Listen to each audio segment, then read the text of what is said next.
The book of First Peter, chapter 5 and verse 8.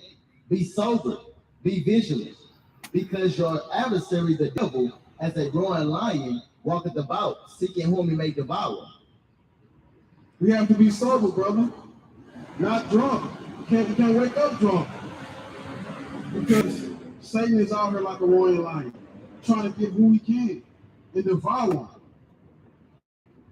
So that spirit of you waking up in the morning and grabbing that cold drink, that beer or that liquor or that wine early in the morning, that's a spirit of drunkenness. We cannot have that spirit of drunkenness, brother.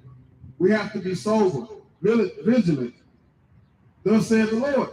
These are not our words. These are the words of the Most High God. And he commands us to be out here and teach our people what he's saying. These are not our words, people. The same Bibles that sit in these Sunday churches and they hold up on the altar, say one line, and then they get to talking about when they was a kid. That's not the work of the Lord. The work of the Lord is speaking the words that's coming out the book. How many people say they love the Lord? How many of y'all brothers and sisters love the Lord? Hump y'all horn if y'all love the Lord, God. Hump one more time for me. So you can see they listening? That's how powerful this word is. All praise, all praise. But we have to understand that it's something that we have to do to show the Lord that we love him. We can't just say it. Right? The book of First John, chapter 5 and verse 3. For this is the love of God, that we keep his commandments, and his commandments are not grievous. This is the love of God right here. We came out here on this Shabbat morning to teach y'all the love of God. All right, bro. We teaching y'all now to keep these commandments. This is the love that we're walking in right now. We all got to come back to these law, statutes, commandments. That's the way that we show him that we love him. We always think we can just say all words express. What we always say as a people? Words, actions are stronger than words. Actions speak louder than words, right? So we can't just say it out of our mouth. That's just a word. You got to show them you love them. The book of John, chapter 14 and verse 15. If ye love me, keep my commandments. He said, if you love me, keep his commandments. If you love me, keep my commandments. Today is the Shabbat, brothers and sisters. This holy day that he set up for us from the start to keep holy. This is a commandment today. We are not supposed to be out here buying and selling. So to show the Lord that you love him, you got to come back to these ways. Y'all got to stop being out here on the Sabbath morning buying and selling.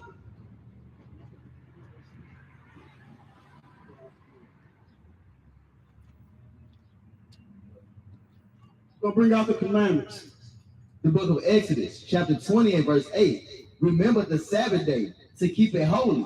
6 days shalt thou labor and do all thy work. But the seventh day is the Sabbath of the Lord thy God. Remember the Sabbath day to keep it holy. Today is the Sabbath day. He said keep it holy. Holy means separate. Separated from all the other 6 days of the week. He gave you 6 days to do what you wanted to do.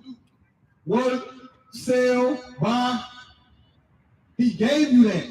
But he said on his day, the Sabbath day, the seventh day of the week, keep my day holy, which is today, the Shabbat. We have to learn to keep it holy. In it thou shalt not do any work, thou, nor thy son, nor thy daughter, thy manservant, nor thy maidservant, nor thy cattle, nor thy stranger that is within thy gates. So not even a stranger in your gates at your house can break the Shabbat, the Sabbath of the Lord. No work. He just said it. See, a lot of pickup trucks driving with equipment ready to go do some work. I probably didn't know this. That's breaking the Sabbath, brothers and sisters. We cannot do work on his day. No buying or selling. And this White Castle line be jumping every Sabbath. We out here buying on his day.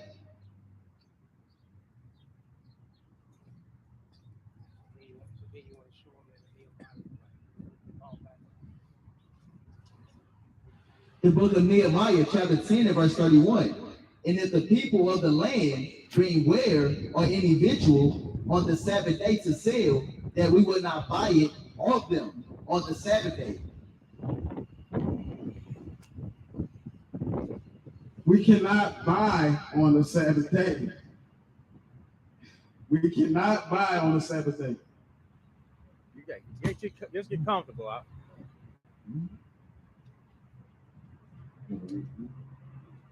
One time for me. The book of Nehemiah, chapter 10 and verse 31. And if the people of the land bring ware or any victual on the Sabbath day to sell, that we will not buy it of them on the Sabbath. So these stores that are set up for us to purchase on the Sabbath day, they're bringing ware to us, which is going to be a judgment. It's set up for us to break the Sabbath. They don't put that much stuff. That's why all these stores are open on the Sabbath morning. These people are not for us. We have to learn how to follow the Lord. First, we got to start breaking the Sabbath. Just because that store there, don't mean you have to buy. Just because that food smells good, don't mean you got to buy it. Get all the fast food places all up and down the strip. You name it, Burger King, you got Lee's, you got Taco Bell, you got everything you can imagine, right? Why not? They wake up early and cook it. You got the smells flowing off the top of the buildings, attracting you in to come buy it. But that makes sense to buy on a Sabbath day. We cannot buy from these stores that are set up on the Sabbath day. The book of Nehemiah, chapter 13 and verse 15. In those days saw I in Judah some treading wine presses on the Sabbath, and bringing in sheaves and laden asses, as also wine, grapes, and figs, and all manner of burden, which they brought into Jerusalem on the Sabbath day. They were setting up shop. Coming in with new cattle, wine presses, getting the wine prepared, grapes, fruits to sell. And I testified against them in the day wherein they sold victuals. There dwell men of Tyre also therein, which bought fish and all manner of ware, and sold on the Sabbath unto the children of Judah, and in Jerusalem. Then I contended with the nobles of Judah, and said unto them, what evil thing is this that ye do, and profane the Sabbath day? It's an evil thing that these shops, fast food places, retail stores, it's an evil thing that they're doing. And that we're doing from buying from them on the Sabbath day. This is very critical towards the Lord our God. It is very offensive to break his laws, yet break his Sabbath. And that's where the wrath of the Lord comes from. This angers him to see our people out here buying and selling on his day, working on his day. He gave you 6. Did not your fathers thus? And did not our God bring all this evil upon us and upon this city? Yet ye bring more wrath upon Israel by profaning the Sabbath. They bring more wrath. We're already trying to come back to the law, statutes, and commandments, to walk according to the Lord and his ways. But these people, they constantly set the stuff up so that you can deeper and deeper defile the Sabbath, to keep you away from the commandments, the laws, and the statutes.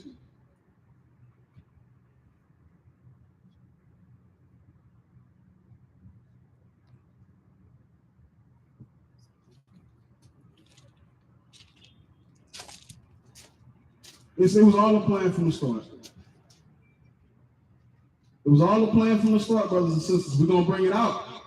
Why these stores are set up. Why these fast food places are set up. The retail stores, the barber shops. Every store that you can go shop on the Sabbath morning, it was all set up for a reason. We're going to bring that out. The book of Psalms, chapter 83, verse 1. Keep not thou silence, O God. Hold not thy peace, and be not still, O God. For lo, thine enemies make a tumult, and they that hate thee have lifted up the head. They have taken crafty counsel against thy people, and consulted against thy hidden ones. They have said, come, and let us cut them off from being a nation, that the name of Israel may be no more in remembrance. For they have consulted together with one consent. They are confederate against thee. They are confederate. They came against us. They said, come, let us erase the name of Israel. Erase their ways that they're supposed to follow and live by on a day-to-day basis. These people came confederate against us. Against us. Helping us to follow the Sabbath. Helping us break the law, statutes, and commandments. Which is going to bring us judgment in the end. We will get in trouble. You know, a lot of those say, I'm grown, I can't get in trouble. Right? We think when we get to a certain age, we untouchable. Can't be stopped. But the Most High can stop you. The Most High can stop us. Just your friends. But if we stop ourselves, if we stop breaking his laws, statutes, and commandments on our own, then that hard judgment won't come upon us. But we have to be taught once again. We are out here to bring our people in. It's time.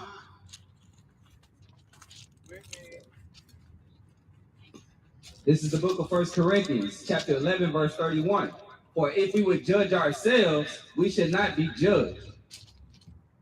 If we shall judge ourselves, we shall not be judged. What is judging yourself? Stopping. Stopping the sins that you commit against the Most High God on a day-to-day basis. But you have to be taught to stop. We have to be taught to stop. We know a lot of our people don't know this. They're not aware. At one point in time, we wasn't aware. At one point in time, we didn't know that we was out here just blatantly breaking the Sabbath, breaking his laws, statutes, and his commandments. We thought we was under grace. So we understand as a people how our brothers and sisters can be out here confused. But now, it's high time.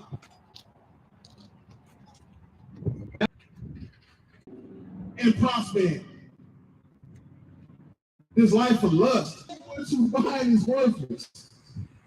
But they're going to do anything they can do to sell to you. Pass away. On lust that war in your members, ye lust and have not. Ye kill and desire to have, and cannot obtain.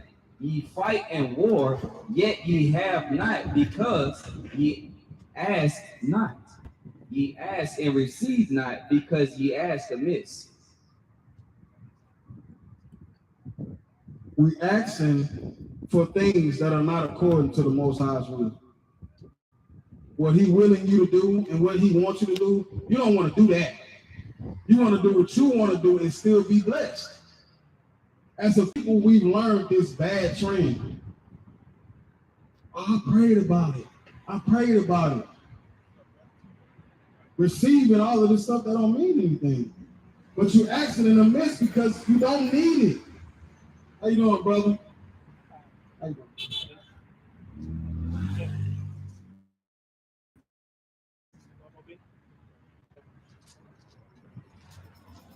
So we ask him this because it's not according to.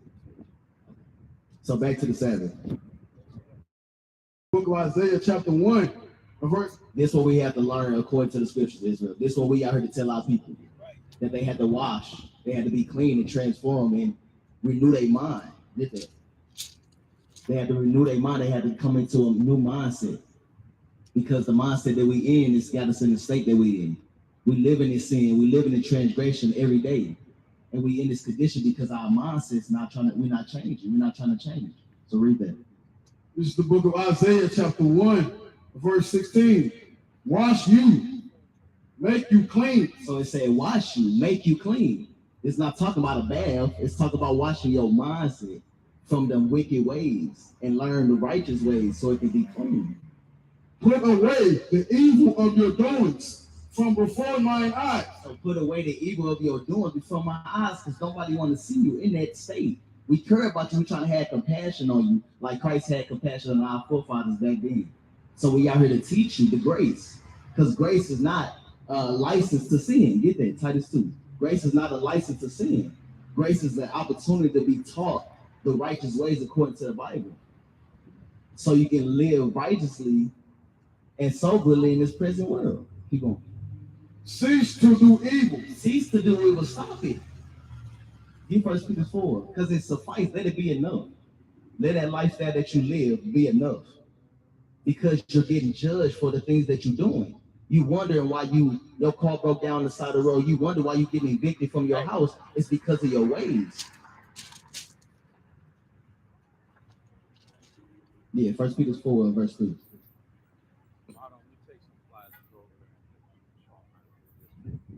This is the book of 1 Peter, chapter 4, verse 3. For the time past of our life may suffice. Ain't have been enough. The time past of your life was enough. The sin that you're living in is high time to wake up out of sleep. The night is far spent. Being in sin is far spent. The day is at hand. To change your lifestyle is at hand. Because the Lord has appointed a day when He's going to judge this world in righteousness. And if you're not living according to righteousness and according to the Spirit, you're going to be judged to death. And then after death, you're going to know about pain. People think they just going to die and be in the grave and be sleeping peaceful. No, you're going to know it by pain after death in the lake of fire. There's a lake that burning with fire and brimstone forever. And that's where all the people that did unrighteousness, according to the Bible, going to lay. You want to be burning forever? You want to live forever in eternal peace, or you want to live forever in eternal damnation, burning forever because of for iniquity? Because the scriptures say, what should a man give in exchange for his soul? You want this car, you want this fancy job, you gonna get an exchange for your soul, burning in fire forever? It ain't worth it. So stop living in the sin and the iniquity that you're living in, and repent and keep the commandments. Keep going. To have wrought the will of the Gentiles.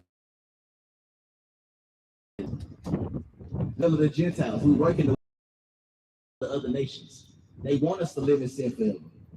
They want us to, because our God not going to read that in Titus 2. This is the book of Titus, chapter 2, verse 11. For the grace of God that bringeth salvation had appeared to all men. So it said the grace of God bringeth salvation. It brings you the deliverance from sin. It appeared to all men. Because look at what we're doing. We preaching the word in the streets. And it's being preached to all men. It being shown unto all men. The grace of God. So we can be delivered.